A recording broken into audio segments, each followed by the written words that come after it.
Келесі 6-та 7-ші есеп. Біріншісі бөлшекті қысқартуымызға делінген 3а қосылған 12v бөлімінде 6av.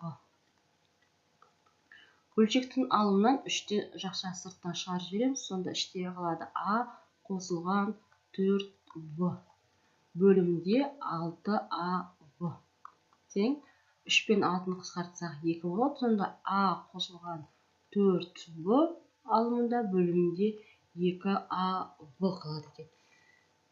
Келесі екінші есебіміз 15v азайтылған 20-сы бөлімінде 10v.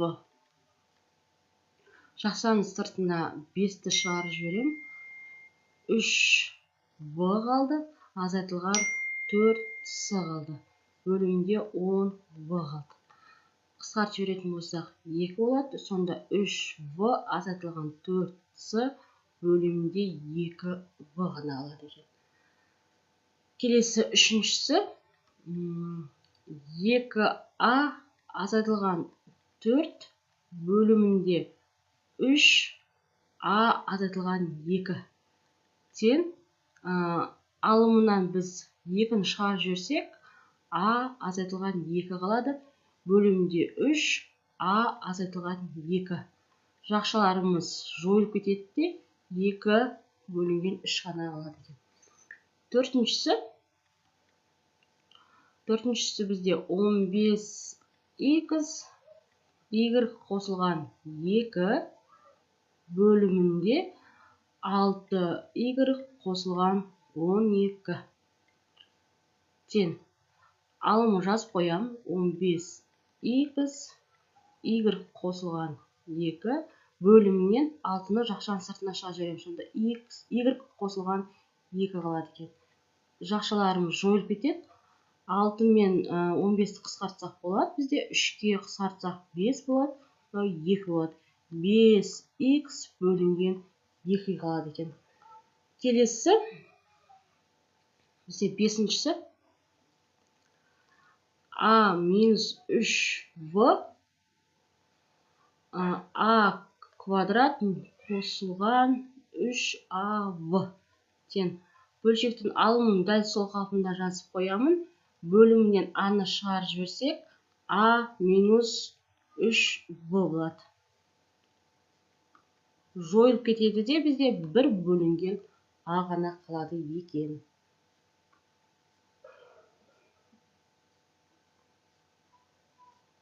Есептің шартында берілген бойынша минус плюс, бізде мына жеріміз плюс болады. Сондықтан да бұл екеуі жойылмайды. Негізі кітапта дұрыс берілмеген сияқты. Мына жеріміздің мақсаты негізі минус болу керек.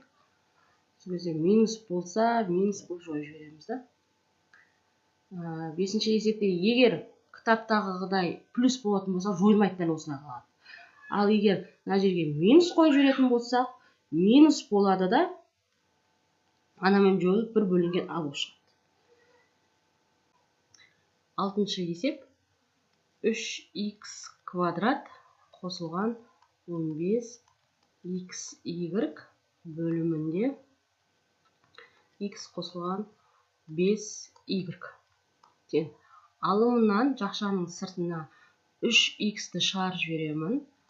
Жақшаның ішінде қалды x плюс 5y қалды. X қосылған 5y-дің өзін жазып аламыз. Жақшамен x қосылған 5y жойылып кетеді. Сонда 3x-дің өзі ғана қалады екен. Келесі жетіншісі y квадрат минус 16 бөлімінде 3y қосылған 12 тең. Қысқаша көбейту формуласы бойынша ашып аламын. Минус 4y плюс 4 деп. Ал бөлімге 3-ті жақшаның сыртына шығарып жіберіп y қосылған 4 қалады екен. Жақшаның қосуларымен жойылып кетеді. Минус 4 қалады, бөлімде 3 ғана қалады екен. Келесі 8-шісі 5х минус 15y бөлімінде 9х-тің квадраты минус 9y-тің квадраты. Кейін алымынан 5-ті жақшаның сыртына шығарып жіберем. Х минус 3y қалады. 15y. Ал бөлімін қысқаша көбейту формуласы бойынша ашамыз. Яғни х минус 3y х плюс 3y. Кейін минустар жойылып кетеді де 5 бөлімде х қосылған 3y қана қалады екен. Келесі 8-шісі бұл, бізде 9-шысын шығарамыз енді. S қосылған 2-ның жақша сыртында квадраты бөлімінде 7s-тің квадраты қосылған 14s. Кейін алымы дәл сол қалпында қалады. Бөлімінде 7s-ті шығарып жіберетін болсақ, s қосылған 2 қалады екен. Сен квадратымен жақша жойылып кетеді. Сонда s қосылған 2 бөлімінде 7s қалады. 10-шісі 6v минус 18-сының квадраты бөлімінде v минус 3-сының жақша сыртында кубы. Сен алымынан 6-сыны шығарамыз. 6-сыны шығарсақ, v қалады. v минус 3-сы қалды. Ал бөлшектің бөлімінде v минус 3-сының кубы бар. Кубымен жойылып кетеді, екінші дәрежесі қалды. Сонда 6-сы v минус 3-сының квадрат алады екен. Бұл 10-шісі. Енді 11-шісін шығарамыз. А қосылған 5-тің квадраты бөлімінде а квадрат минус 25. А плюс 5-тің жақша сыртында квадраты. А минус 5, а плюс 5 деп жазып аламыз. Бұл бізде қысқаша көбейту формуласы бойынша. Квадраты мен мынау жойылып кетсе, а плюс 5 бөлімінде а минус 5 қалады екен. Бұл 11-шісі. Енді 12-шісін шығарамыз. А куб минус в куб бөлімінде а минус в. Қысқаша көбейту формуласы бойынша ашып аламыз. Бірінші жақша а минус в. Екінші жақшада а-ның квадраты плюс болады. А в плюс в-ның квадраты бөлімінде а минус в болады. Бірінші жақшамен бөлім қысқарып кетеді. Сонда бізде қалды а квадрат қосылған а в қосылған в квадрат. Бұл бізде 12-ші есебіміз. Келесі 6-8-ші есеп. Бөлшекті алдымен қысқартып алып, мәндерін табыңыздар деген. А-да және В-да белгілі бізде. Бірінші қысқартып аламыз. Біріншісі 15 а-ның квадраты азайтылған 10 а-в бөлімінде 3 а-в минус 2в-ның квадраты. Тең. Бөлшектің алымынан жақшаның сыртына 5 а-ны шығарып жібереміз. Сонда бізде қалды 3а минус 2 қалады в қалды. Ал бөлшектің бөлімінен біз шығарып жібереміз в-ны. Сонда қалды 3а минус 2v қалды, 2v дұрыс. Тең қысқарып кетеді жақшалар. Сонда бізде 5а бөлінген в қалды. Енді а-ның мәні белгілі, яғни 5 көбейтілген минус 2. Ал бөлімінде бұның мәні минус 0,1. Яғни минус минус 10 минус 0,1 бөлгенде нәтижесі 100-ге тең болады. Келесі, екіншісі 9-сының квадраты азайтылған 4-ның квадраты бөлімінде 18-с квадрат минус 12-с тең. Нәтижесін алайық. Қазір мынаны шамалы жоғарылай жазайын. Тең 100-ге. Біріншісін мынаны. Екіншісін енді ықшамдап алайық. Ықшамдасақ, қысқаша көбейту формуласы бойынша ықшамдасақ болады екен. Яғни 3с минус 2v. Екінші жақшамыз 3s плюс 2v. 4v-ның квадраты 9v дұрыс. Енді бөлімнен 6-ны шығарып жіберсек болады, 6-сыны шығарып жіберейік. Сонда бізде 3s 18-сының квадраты минус 2 v қалды. Тең, енді минустарын жойып жібереміз. Сонда 3s қосылған 2v бөлшектің бөлімінде 6s қалады. Тең, бізде бұның да сының да нәтижесі бар екен. 3 көбейтілген 2 бөлінген 3 қосылған 2 көбейтілген бұмыз 0,15. 0,15 дегенді 2-ден 1 деп жазалсақ болады. Бөлінгісі 0,15 екен. Ал бөлімде 6 көбейтілген сын 2 бөлінген 3. Қысқартайық, 2 болады. Так, қысқартып жібереміз. Сонда 2 қосылған 1 3-ге тең, бөлімінде 2 4-ге тең. Сонда нәтижесі 4-тен 3-ге тең болады екен. Біріншісі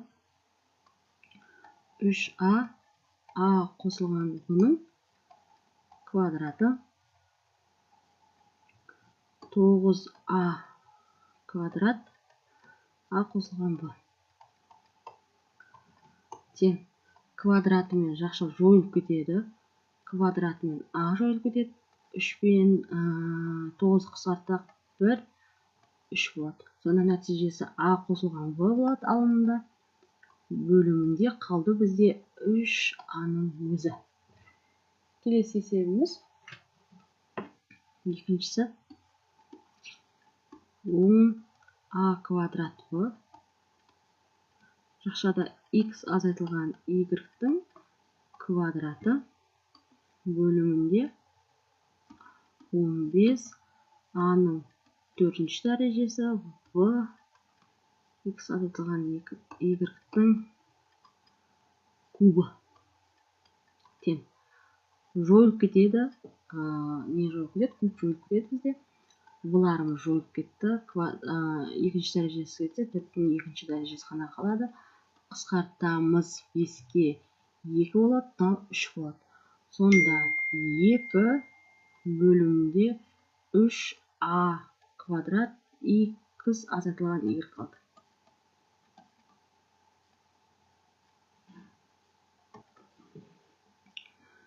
Үшіншісі 7a куб b куб a қосылған b бөлшектің бөлімінде 21a квадрат b квадрат a қосылған бұның кубы. Тең. Куб кетегізде екеуі қалады, біреусі жойылып кетеді. Енді жойылып кетті, бір өзі ғана қалды. Қысқартамыз, 3. Сонда бізде қалды АВ, алдында бөлімде қалды 3а плюс бұның жақша сыртында квадраты қалды. Келесі Төртіншісі бізде 3а минус в а минус с-ның квадраты бөлімінде 6а минус в а минус с тең. Так, жойып кетті да, квадрат кетті, жойылып кетті. Так, сартатын болсақ 2. А минус с бөлімінде 2-нің өзі ғана қалады екен. Келесі 5-шісі бізде x, y азайтылған z-тің квадраты екен. Ал бөлімінде x, y азайтылған z-тің өзі ғана, квадратымен жақша кетеді, x пен x кетеді, сонда y азайтылған z-тің өзі ғана қалады екен. Ең соңғысы 8m қосылған v 4m қосылған v. Жақшыларымыз бірде жойылып кетеді, m мен m жойылып кетеді, 8-ді 4-ке бөлсек 2-ге тең болады екен. Оның алымы мен бөлімінде минус таңбасы болмайды дейді, түрлендіріңдер дейді. Біріншісі минус 2x минус 5y. Екеуі де минус болғандықтан плюс болып кетеді де, 2x 5y болып жазылады. Яғни екеуінің алдында да таңба жоқ. Екіншісі 8s-тің квадраты бөлімде минус 15x. Минусты жақша алдына шығарып жібереміз, сол кезде 8s-тің квадраты 15x болады. Яғни, мына минусымыз бүкіл санға тиесілі болады. Одан кейін үшінші минус 3m 4n. Бұл минусты да алдына шығарып жіберсек, ол мына бір минуспен плюс болады, сонда 3m бөлінген 4n болады екен. Келесі төртіншісі минус а минус в. Екі минусты қосып жіберетін болсақ, екі минусымыз плюс болады, сонда минус а минус в-ға тең болады. Келесі бесіншісі бізде минус 3а-ның квадраты в минус 10m. Дәл солай, оның алдындағы минусты алдына шығарып плюс болып кетеді де, 3а-ның квадраты в 10m болады. Келесі алтыншысы бізде минус 5а в бөлімінде 8s-ді. 2 минус плюс болып кетеді, сонда 5а в 8s-ді болады екен.